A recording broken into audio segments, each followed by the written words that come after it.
마가복음 말씀 예수의 가르침과 죽기라는 제목을 가지고 하나님 말씀 증거하도록 하겠습니다.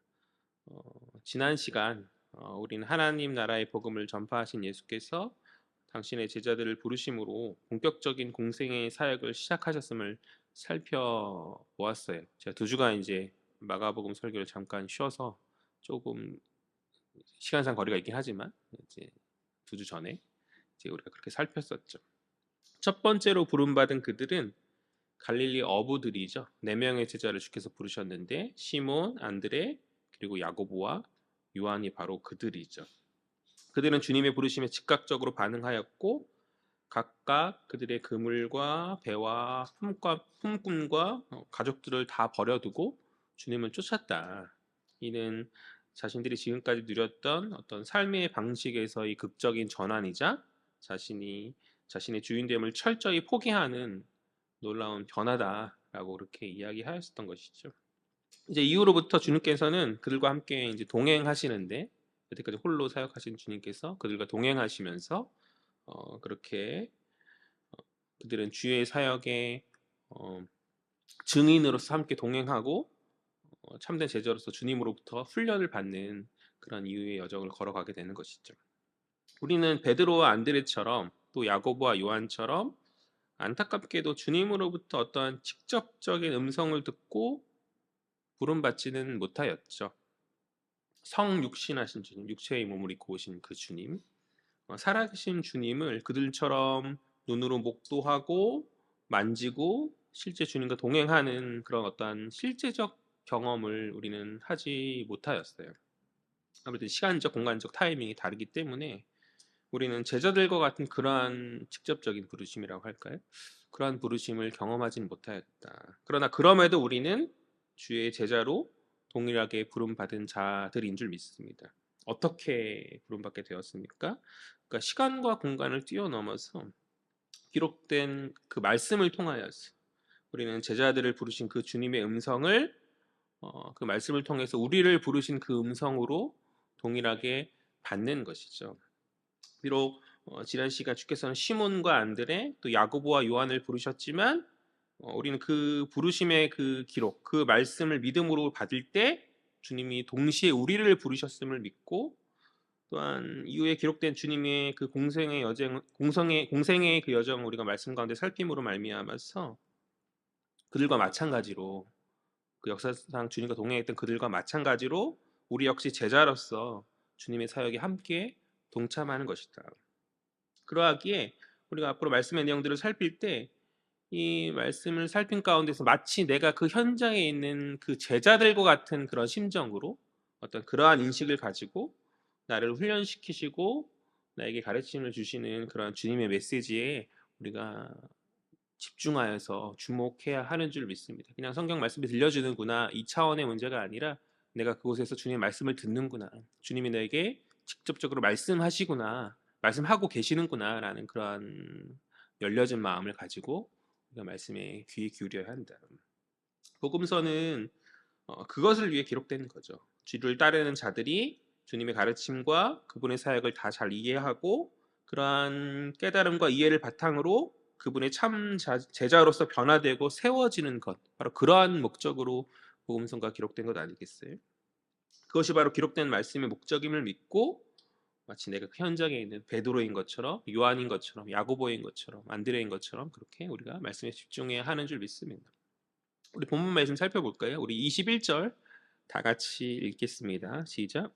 그들이 가버나움에 들어가니라 예수께서 곧 안식일에 회당에 들어가서 가르치심에. 아멘. 21절을 보면 그들이 누구예요? 예수님과 부르심 받은 4명의 제자들. 지난주 부르심에서 이어지는 맥락인 거고, 그리고 오늘 말씀을 듣는 우리들이 함께 지금 가버나움에 들어가고 있는 장면이다 라고 그렇게 생각하면 될 것 같아요. 아무튼 주님과 제자들이 함께 갈릴리 가버나움에 들어가고 있음을 성경은 우리에게 이야기하여 주고 있죠. 이제 그곳에서 제자들은 주님의 사역을 눈으로 목도하고 또 동참함으로 말미암아서 제자로서의 첫 번째 훈련을 경험하는 거죠. 먼저 가버나움에 대해 살필 때 장소가 이제 갈릴리 가버나움인데 가버나움을 살필 때 이 가버나움은 갈릴리에 있는 작은 마을이죠. 인구 한 1,000명 정도 되는 그런 작은 마을이라고 해요. 그러나 작은 마을임에도 불구하고 우리에겐 익숙한 지명이 아닐 수 없지 않겠어요? 왜냐하면 이제 주님께서 당신의 공생의 사역의 중심지로서 활동하셨던 곳이기 때문에 우리에겐 익숙한 그런 이름 정도는 그래도 많이 교회 가운데 들어봤었던 그런 그냥 동네예요. 한 1,000명 정도 사는 조그만 부락 같은 그런 마을이 바로 그것이죠. 21절 하반절을 보니까 그날이 안식일이었다라고 말하고 있고 또 예수께서 어디에 들어가셨다 말씀하십니까? 회당에 들어갔다라고 말씀하고 계시거든요. 본문의 시간적 배경이 안식일이었다. 안식일은 이스라엘 민족에 있어서 굉장히 중요한 날이죠. 뭐 이것에 대해서 굳이 설명하지 않아도 잘 아실 거라 생각하는데 창세기를 보면 세상을 창조하신 하나님께서 세상의 창조를 다 마치시고 마지막 날인 언제? 안식일에 쉼을 가지심으로써 이 7일째 되는 이 안식일에 쉼을 가지심으로써 이 안식일을 거룩하게 구별하였잖아요. 그래서 이 안식일은 하나님의 창조 사역을 기념하는 어떤 구별된 특별한 날인 것이죠. 그 의미만 있는 것이 아니죠.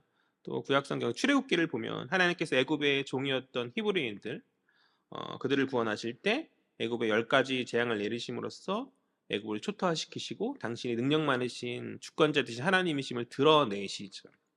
그 10가지 재앙 중 마지막 재앙, 하나님께서 마지막 재앙으로 내리신 것이 무엇이죠? 장자의 죽음이잖아요.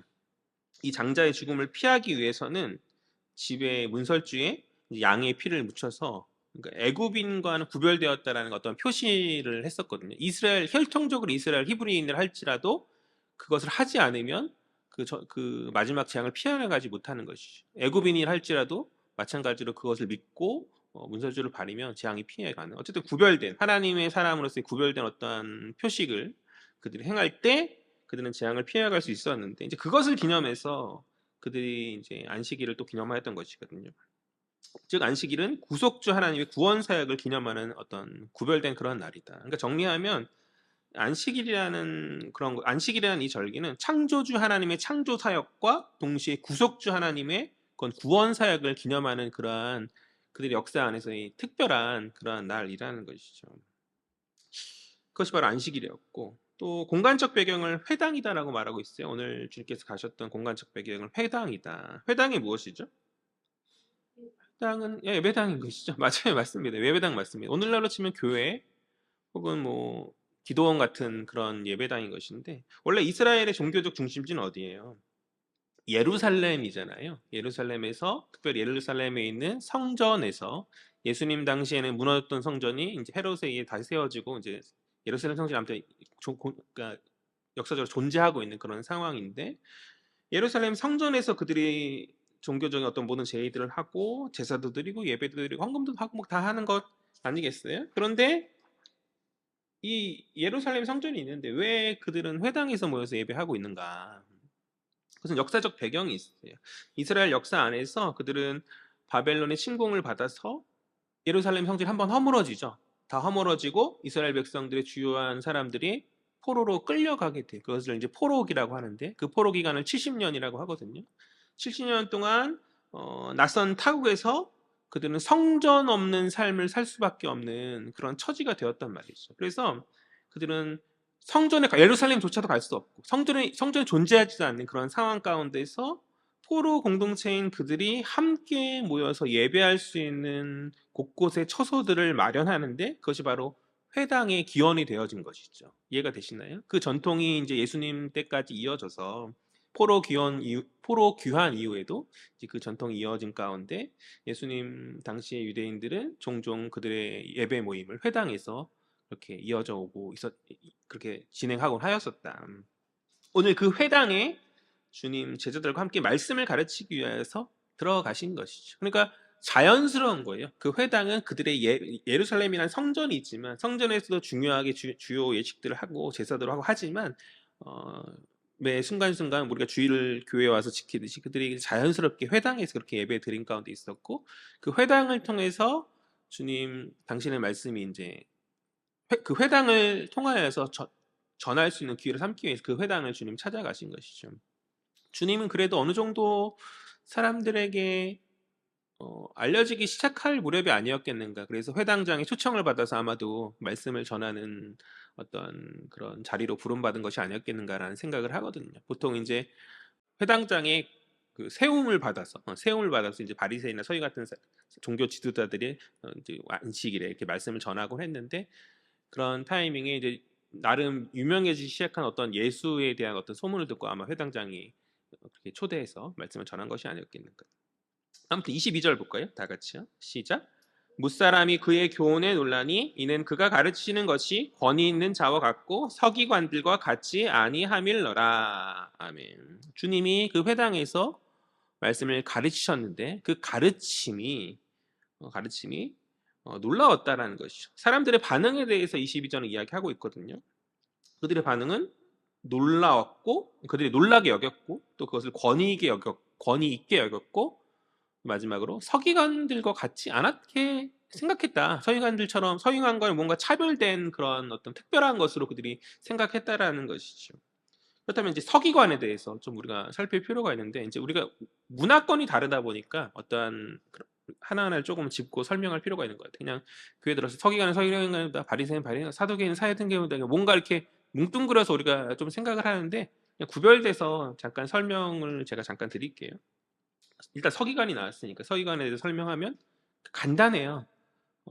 서기관들은 오늘날 신학자라고 생각하면 될 것 같아요. 신학자. 그러니까 신학교 교수님들 같은 그런 사람들이라고 생각하면 될 것 같아요. 목회자가 있고 신학자가 있고, 그러니까 목회자들은 아마 오늘날 바리새인 같은 오늘날 말이야. 그러니까 바리새인은 오늘날 목회자 같은, 그러니까 목회자가 이꼴 바리새인이라는 얘기가 아니라 바리새인은 당시에 이제 목회자들 같은 사람들인 거고, 서기관은 신학자들이라고 생각하면 좀 이해가 될까요? 아무튼 그리고 사두개인들은 어떤 종교적인 기득권을 가진 그런 특별한 사람들인 거고, 뭐 그렇게 생각하면 될 것 같은데, 일단 오늘 서기관에 대해서 나왔으니까 서기관은 신학자들인데 율법의 전통을 연구하고 또 바리새인들과 마찬가지로 연구한 것을 종종 가르치는 그런 역할을 하였던 사람들인 것이죠. 사두개인의 그룹 가운데 서기관들이 속해 있어요. 그 안에 또 바리새인 그룹 가운데 서기관들이 속해 있어요. 이해가 되시나요? 사두개인들은 잠깐 설명, 사두개인들은 좀 뭔가 이렇게 종교적인 어떤 성전 중심으로 기득권을 가진 어떤 제사장의 그룹이라면, 바리새인들은 백성들에게 어떤 그들을 계몽하는 어떤 선생 역할을 했던 사람들이거든요. 이 큰 두 무리 가운데 그들의 근거가 되는 말씀을 좀 연구하는 그런 사람들이 있는 거잖아요. 그래서 각각의 사람들이 서기관에 속해져 있다. 그렇게 이해하면 그 정도로 이해하면 될 것 같아요. 뭐 뭉뚱그려서 그렇게 막 딱딱 잘라지는 것이 아니라, 아무튼 간에 뭐 이건 중요한 것은 아니고, 그러니까 그들이 신학자로서 이 서기관들이 굉장히 탁월하게 사람들로부터 인정받는 그런 사람들이었다 정도로 우리가 이해하면 될 것 같은데요. 그런데 그런 탁월하다고 인정받는 그들을 능가할 정도로 주님의 말씀이 구별된 특별한 가르침이었다라고 마가는 오늘 이야기하고 있다는 것이죠. 주님의 그 놀랍고, 마가의 표현대로 그러면 놀랍고 권위 있고 또 서기관들과는 차별되는 그 가르침의 내용이 도대체 무엇인지에 대해서는 우리가 알 수 없죠. 왜요? 마가복음 이야기하여 주고 있지 않기 때문에. 마가복음은 단지 그 가르침을 들었던 사람들의 반응만을 주목해서 이야기하고 있을 뿐인 거죠. 그러나 이어지는 맥락들을 통해서 유추하여 볼 수 있다고 저는 생각해요. 왜냐하면 마가가 항상 보면 우리가 이제 예수의 사탄의 시험도 이겼는지 졌는지 이야기하지 않잖아요. 그러나 우리는 알고 있지. 이어지는 맥락들을 통해서 물론 우리는 기본적으로 예수의 세 가지 시험에 대해서 알고 있고 이기셨다는 내용을 알고 있기 때문에 뭐 이렇게 그렇게 말할 수 있는 건지 모르겠지만, 그러나 그냥 마가복음을 잘 읽으면 주님이 이미 이기셨구나를 자연스럽게 알게 되거든요. 말하지 않아도 함축해서 말하는 것이 마가의 특징이라고 저는 그렇게 생각하는데, 오늘 주님의 말씀의 내용이 무엇인지 말하고 있지 않지만 그들의 반응과 이어지는 맥락들 통해서 우리가 추측해 볼 수 있고 자연스럽게 깨닫게 되어질 수 있는데, 먼저 23절 이후의 구절을 보면 주님께서는 이제 축기가 뭐냐 하면 귀신을 쫓아내는 사역이에요. 주님이 가시는 곳곳에 축기의 사역이 일어났어요. 어둠의 세력이 물러나는 사역이 일어났단 말이죠. 그러니까 이 축기 사역을 통해서 더러운 귀신 들린 자를 해방하시죠. 그것이 오늘 본문 아니겠어요? 본문의 내용. 그러니까 이는 어둠의 세력들이 패망하는 그러한 모습이죠. 그러니까 사단이 깨어지고 주의 나라가 임하여지고 빛이 도래하는 이것을 이 승전의 소식을 복음이다라고 제가 이야기하였었는데 아마도 주님 복음을 전한 것이 아니겠는가. 또 지난 시간에 우리가 살폈듯이 주님 전하신 하나님 나라의 복음은 승리의 소식이고 복음의 소식이잖아요. 이미 앞에서 복음에 대해서 이야기하고 계셨단 말이죠. 그 복음에 대한 이야기들을 오늘 동일하게 하신 것이겠죠. 그러니까 반복해서 하지 않고 또 맥락을 통해서 이해하라고 마가가 아마 이야기하고 생략한 것이 아닌가. 뿐만 아니라 앞서 주님은 광야에서 사탄의 시험을 이기시김으로 승리하셨기 때문에 그러한 맥락 안에서 오늘 주님이 전하신 가르침은 사탄의 패망과 하나님 나라의 그 승리의 하나님 나라에 임하는 그 승전의 소식을 전하는 복음일 수밖에 없다라는 것이죠. 그러니까 이러한 주의 가르침은 다른 거예요. 그러니까 서기관들이 가르쳤던 그 가르침들과 다른 거예요. 서기관들의 가르침은 뭐예요?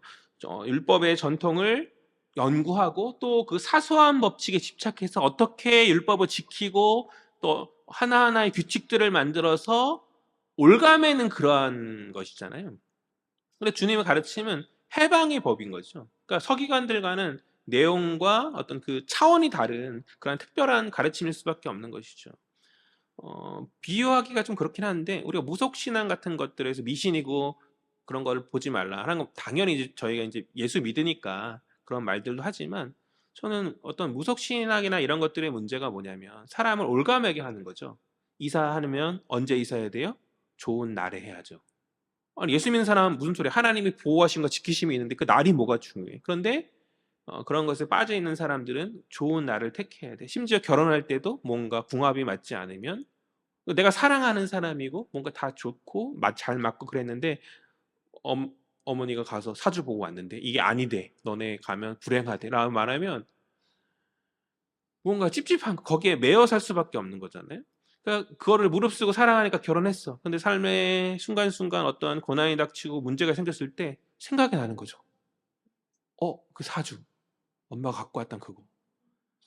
그 두 부부의 인생이 순간순간 어려울 때마다 하나님 믿고 의지하면서 나아가는 것과 순간순간 우리가 만남이 잘못된 만남이었어. 너를 만나지 말았어야 됐는데 이 생각이 들었을 때 이 삶의 방향성 자체가 천지차이인 것이잖아요. 당대의 어떠한 그 서기관들의 가르침이 좀 그런 뭐 정확한 비유인지는 모르겠는데 무언가 올가매게 하는 그러니까 하나님 나를 사랑하심 안에서 나의 삶이 하나님께 기쁘게 나아가는 방향으로 가도록 유도하고 그렇게 방향을 제시해 줘야 되는데 그들의 가르침은 하지 말아야 되고 어떻게 해서 더 잘 지키고 무언가 그것을 못하면 내가 잘못된 거고 무언가 문제가 있는 것이고 계속 그런 것들을 쌓아가는 그런 전통의 방식이었단 말이지. 그러한 방식에 비해서 예수의 가르침은 사단이 이미 패망했고 주의 나라가 빛이 임하였고 해방되었다는 자유와 해방, 그러니까 새 출애굽의 말씀이었기에 그들이 듣기에 너무나 놀라운 말씀이고 권위 있는 말씀이고 또한 그들과 구별되어지는 그런 특별한 말씀이었다는 것이죠. 그러니까 당대의 신학자들인 서기관들의 가르침은 어떤 인간적 탁월함에 기인한 거죠. 얼마나 탁월했겠어요. 그들이 전통에 각주 달고 가끔씩 교수님들이 가르치는 보면 정말 어떻게 이런 이런 통찰을 가질 수 있을까라는 생각을 할 때가 있거든요. 그런데 그것을 뛰어넘는 가르침이죠. 주님의 가르침은. 왜요? 인간의 통찰을 뛰어넘는 성령의 임재 안에서 당신의 사역을 시작하셨다. 성령의 임재 안에서 성령이 그 안에 임하신 가운데 가르치는 그 가르침은 권위 자체가 다르기 때문에 사람이 세워놓은 학문은 탁월한 누군가의 권위에 쌓고 쌓는 방식이지만 주님께서 가르치시는 이 말씀, 복음의 말씀은 다른 인간의 싸움이 아닌 하나님으로부터 기인한 그 말씀이기 때문에 그들은 놀랍지 않을 수 없었다. 오늘 보면은 그것에 대해서 이야기하는 것이다.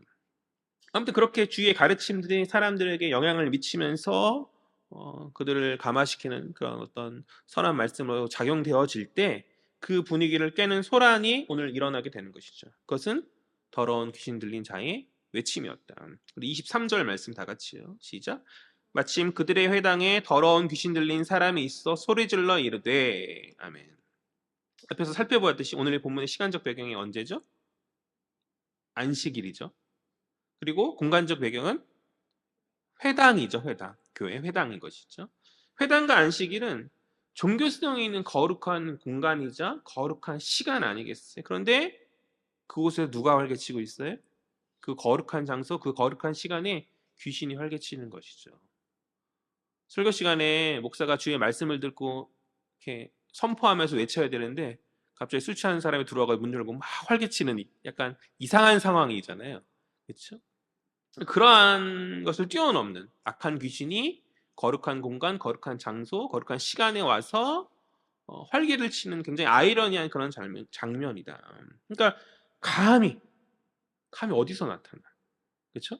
그 거룩한 장소에 어디 쭈그려가지고 숨어 있던지 감히 그곳에 범접하지 못하고 있어함에 마땅하고 자연스러운 것인데 굉장히 주의 말씀 앞에서 소란을 일으키고 회방을 두고 있더라. 그러니까 이는 당대의 영적인 암울함 가운데 있는 그러한 모습을 보여주고 있는 것이다라고 저는 그렇게 믿거든요. 그러니까 거룩한 공간, 거룩한 시간에 어둠의 영이 활개를 치고 소란을 피지만 당대의 종교 지도자들은 그것을 제어하지 못하는 그런 형국인 것이죠.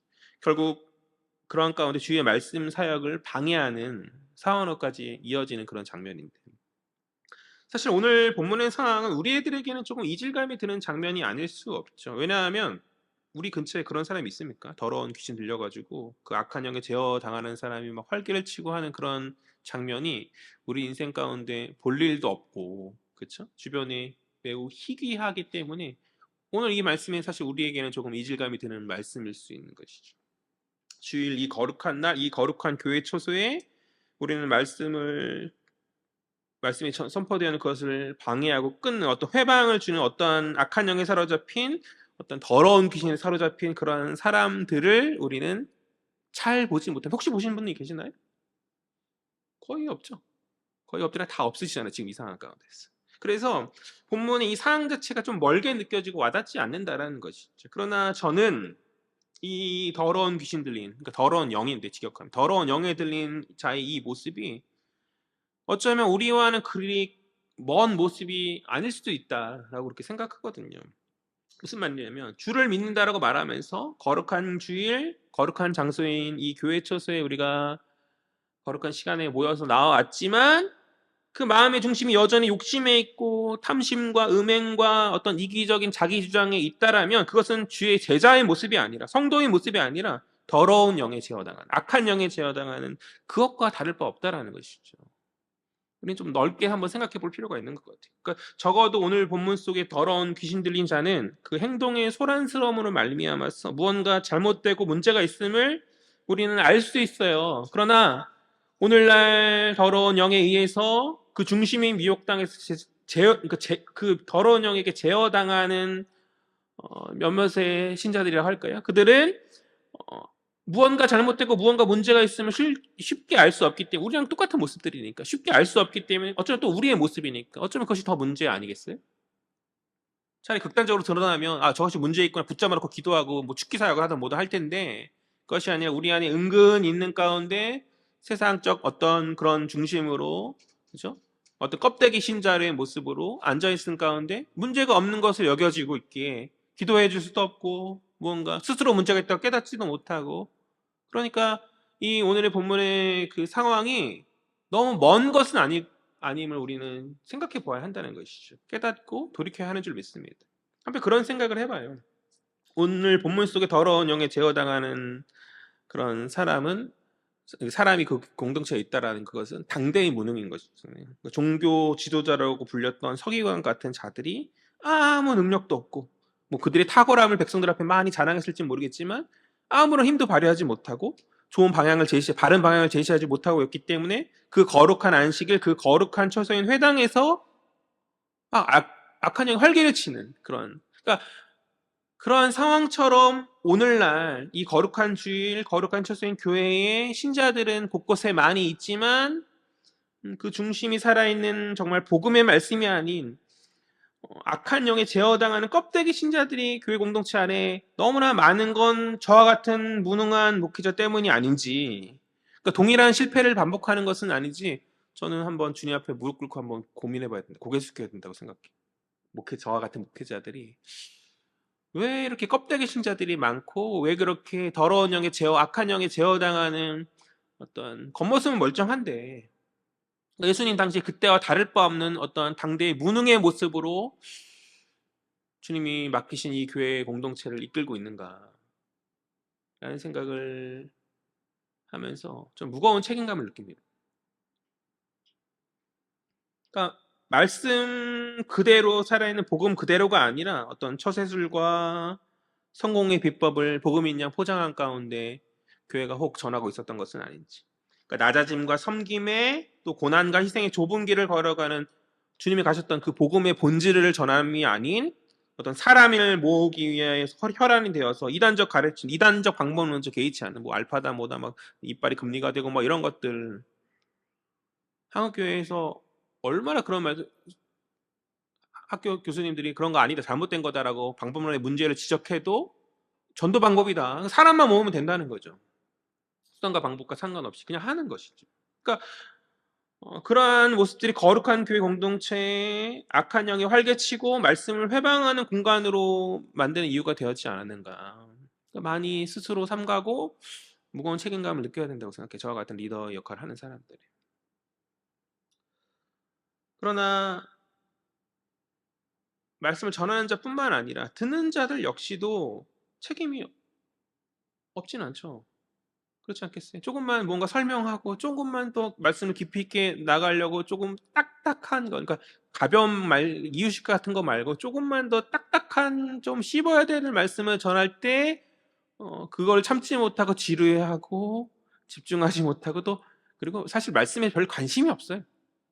어떤 거에 관심이 많아요. 어떤 말씀에는 관심이 있는데 그 말씀 자체에 관심이 있다기보단 그 말씀이 나에게 어떤 유익이 되어지고 나의 지금 상황에서 어떤 문제를 해결해주는 무언가의 메시지를 듣는 것에 관심이 있지 뭔가 있는 말씀 그대로 그것을 받아들이는 것에 굉장히 무언가 거부하는 그런 모습이 있지 않는가. 제가 한번 예와 예전에 한번 했던 기억이 있었는데 어느 시골 교회에 목사님이 부임하게 되었는데 성도들이 너무 착하고 너무 잘하고 그래서 목사님 걱정 없이 사셨는데 어느 날 보니까 그 마을 사람들이 윗동네에 있는 통나무들을 시골이니까 통나무를 이렇게 가져다가 물에 이렇게 던져가지고 자기들 마을 쪽으로 이렇게 흘러가게 해가지고 그 통나무 훔쳐가더라.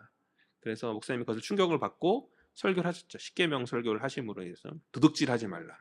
한 3주간 하셨는데 이제 좀 나아지겠지 하고 봤더니 여전히 그러더라는 것이죠. 그래서 목사님이 설교 제목을 바꾸셨어요. 뭐로 바꾸셨는가? 내 이웃의 통나무를 훔치지 마라. 그리고 어떻게 되었습니까? 목사님 쫓겨났다라는 예화니까 비극적인 결말로. 그러니까 사람들은 무언가 이렇게 주의 말씀을 다 아멘하고 받는 것 같지만 그것이 정말 나를 공격하고 내게 듣기 싫은 말씀 앞에서 아무리 인품적으로 훌륭한 목사님 칭찬했어도 그렇게 나를 공격하는 것을 받았을 때 그 목사님 쫓아내는 그런 악함이 있다라는 것이죠. 그러니까 총체적 문제인 거예요. 전하는 자도 제대로 그 복음 제대로 전하지 못함이 문제인 거고 또 듣는 자도 그 제대로 전하는 복음 앞에서 몇몇 그렇게 전하시는 목사님들 앞에 말씀 앞에 귀 기울이지 않고 내가 듣고 싶은 것만 자꾸 골라 먹으니까 그러니까 그런 성도들의 기호를 목사님이 얼마나 앞에서 얼마나 잘 알겠어요. 그러니 그 기호에 맞춰서 자꾸 하다 보니까 그 복음의 말씀이 자꾸 변질될 수밖에 없는 그것이 오늘날 조국교회 예수님 다 더러운 영이 활개치던 그때와 동일하게 오늘 역시 그런 무능이 우리 가운데 있도록 만드는 그런 모습이 아니겠냐는 것이죠. 주님이 그렇게 하셨듯이 목회자는 바르게 잘 가르쳐야 돼요. 잘 가르쳐야 돼요. 저는 믿어요. 오늘 본문에서 보았듯이 살아있는 복음의 말씀은 사람들을 놀라게 하고 그 말씀을 권위 있게 여기고 구별된 말씀, 사람 세속의 말들과 다르게 구별된 말씀으로 인정하게 될 것이라 저는 믿습니다. 그러니 저는 다른 거 안 하고 말씀 사역에 집중하고 이 설교 시간에 다른 거 얘기하지 않고 말씀에서 그렇게 나아가려고 노력할 거고 또 부탁드린 것은 그 말씀을 전하는 말씀 앞에서 허튼 이야기가 아니라 정말 그 성경에 대해서 이야기하고 있으면 어렵고 힘들어도 귀 기울이도록 좀 새겨보도록 그렇게 그런 노력을 우리 서로 같이 해야지만 더러운 영이 우리 가운데 우리를 미혹하지 못하고 우리가 주님 앞에 바른 성도로 또 제자로서 설 수 있는 것 아니겠습니까? 다시 본문으로 돌아와서 더러운 귀신이다라고 했어요. 더러운 귀신은 구약의 스가랴의 예언서를 상기시키는 단어예요. 더러운 귀신. 그러니까 악한 영이라고 말할 수 있는데 마가는 더러운 귀신, 더러운이라는 단어, 형용사를 사용했잖아요. 더러운 귀신. 이 스가랴 13장 2절의 예언을 보면 주님의 구원이 이스라엘에 임하는 그 종말의 그날에 더러운 영과 거짓 선지자들이 쫓겨나게 되어질 것이다 라고 이야기하여 주고 있거든요. 우리 한번 화면을 보면 스가랴 13장 2절 말씀인데 다 같이 읽도록 하겠습니다. 시작. 만군의 여호와가 말하노라 그날에 내가 우상의 이름을 이 땅에서 끊어서 기억도 되지 못하게 할 것이며 거짓 선지자와 더러운 귀신을 이 땅에서 떠나게 할 것이라. 아멘. 그러니까 이 스가랴에서 보듯이 더러운 귀신을 쫓는 이 축기는 이스라엘의 구원이 임하는 증거, 그러니까 메시아가 임하였다는 그런 증거거든요. 마지막 때에 더러운 귀신, 악한 영들은 쫓아내게 되어진다. 그런데 더러운 귀신과 더러운 영과 더불어서 함께 쫓아내짐을 당하는 자들이 있죠. 그들이 누구죠? 바로 거짓 선지자다. 거짓 선지자. 주님이 구원이 임하는 종말의 그날 그 축기의 현장에 더러운 영과 함께 거짓 선지자 역시 쫓겨나게 되어질 것이다. 그러니까 저는 잘 고민해야 돼요. 거짓 선지자가 되지 않도록 고민해야 돼요. 저는 마가가 일부러 악한 영이 아닌 더러운이라는 표현을 사용해서 그 영을 더러운 귀신들이라고 표현하는 것에 의미가 있다고 생각하거든요. 그러니까 이 스가랴의 말씀을, 그러니까 구약에 능통한 사람이었어요, 이 마가가. 그러니까 이 스가랴의 이 말씀을 상기시키도록 그냥 악한 영이라고 표현해도 되는데 더러운 영이라고 해서 그 스가랴에 있던 구절을 이제 링크를 걸어 놓고 있는 거죠. 왜요? 비판하기 위해서요. 누구? 당대의 거짓 선지자들. 예수님 당대의 거짓 선지자는 누군 거죠? 오늘 서기관이다 라고 말한 거잖아요.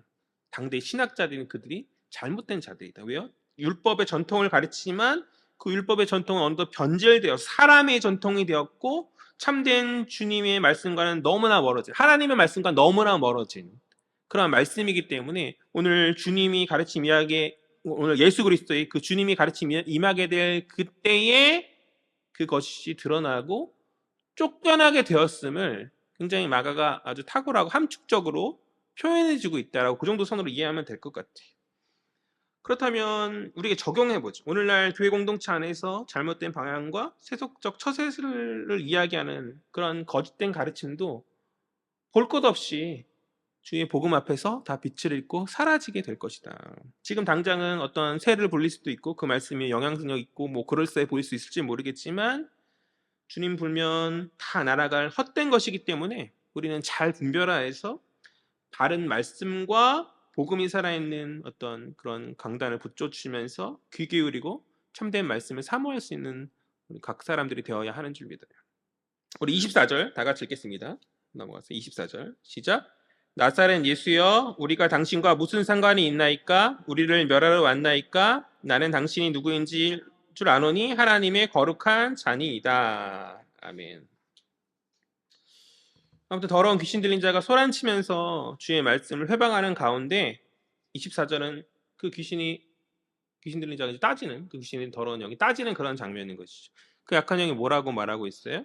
첫 번째로 나사렛 예수다라고 말하고 있어요. 그러니까 주님이 나사렛 출신임을 밝히고 있는 거죠.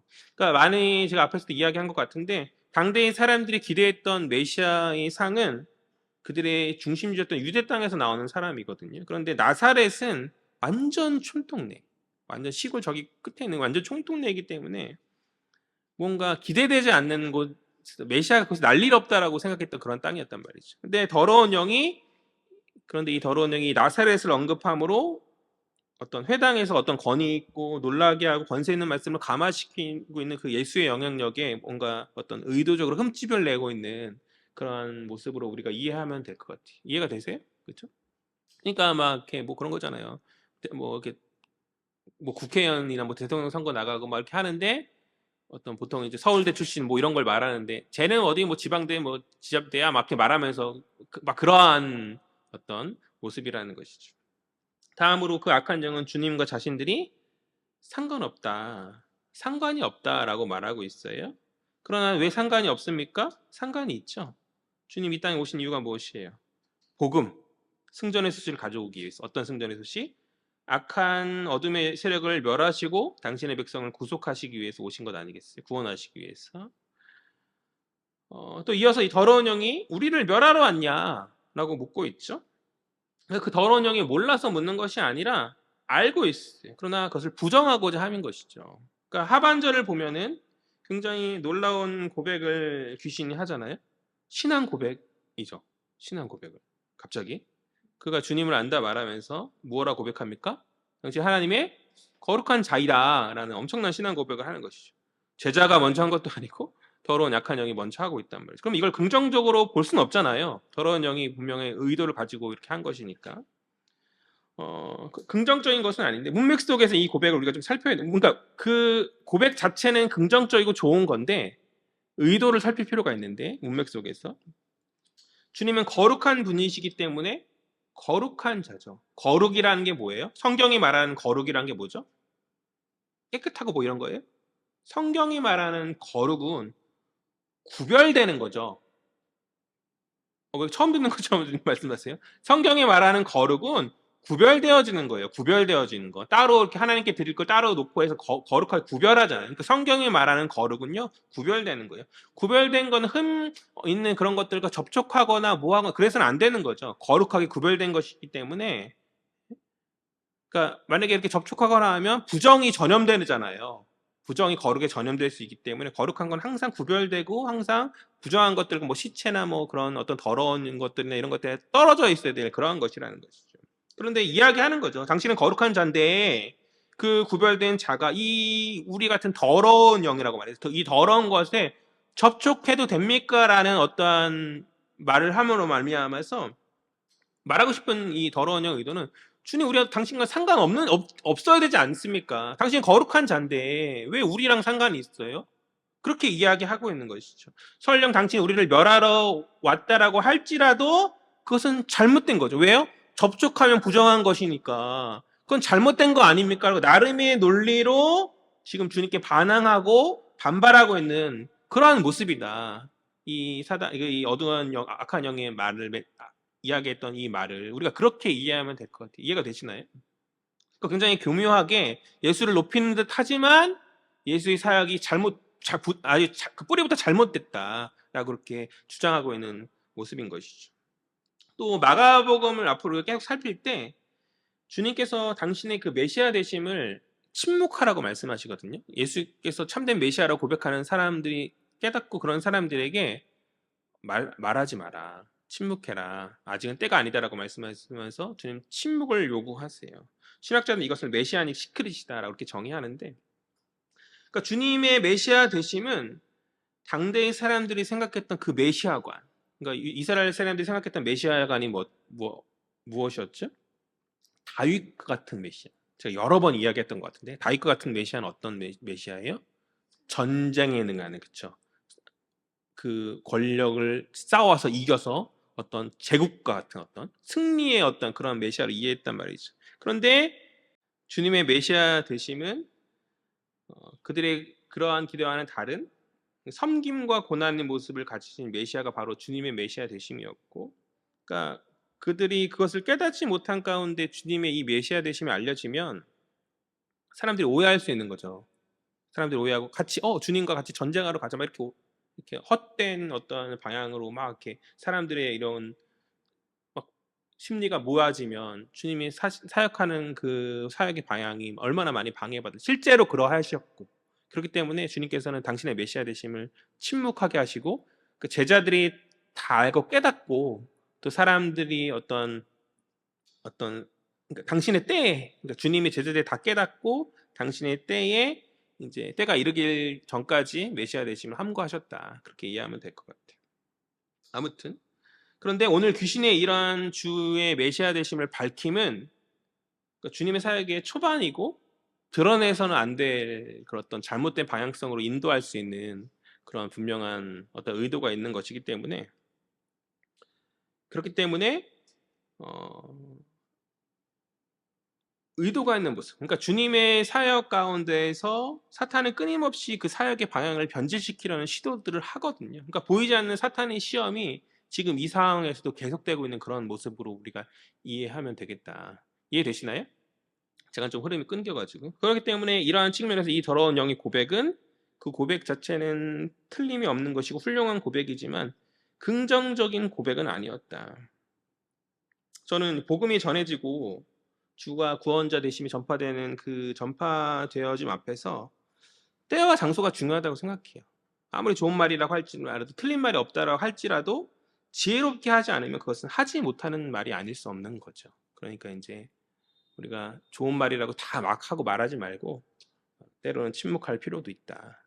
상황과 때에 맞게 지혜롭게 할 필요도 있다. 이렇게 적용하면 될 것 같고요. 우리 25, 26, 27절 다 같이 한번 읽어보도록 하겠습니다. 시작. 예수께서 꾸짖어 이르시되 잠잠하고 그 사람에게서 나오라 하시니 더러운 귀신이 그 사람에게서 격렬을 일으키고 큰 소리를 지르며 나오는지라. 다 놀라 서로 물어 이르되 이는 어찌미냐 권위 있는 새 교훈이로다. 더러운 귀신들에게 명한즉 순종하는도다 하더라. 아멘. 아무튼 더러운 영의 반항에 주님은 그 귀신을 꾸짖으시고 명령하시죠. 무엇라 명령하십니까? 잠잠하고 나오라라고 말하는 거죠. 당대의 축기는 굉장히 복잡했어요. 어떤 뭐 주문이나 도구나 어떤 의식 같은 걸로 축기를 했는데 주님은 어떻게 해요? 굉장히 심플하게 명령하시는 것이죠. 명령.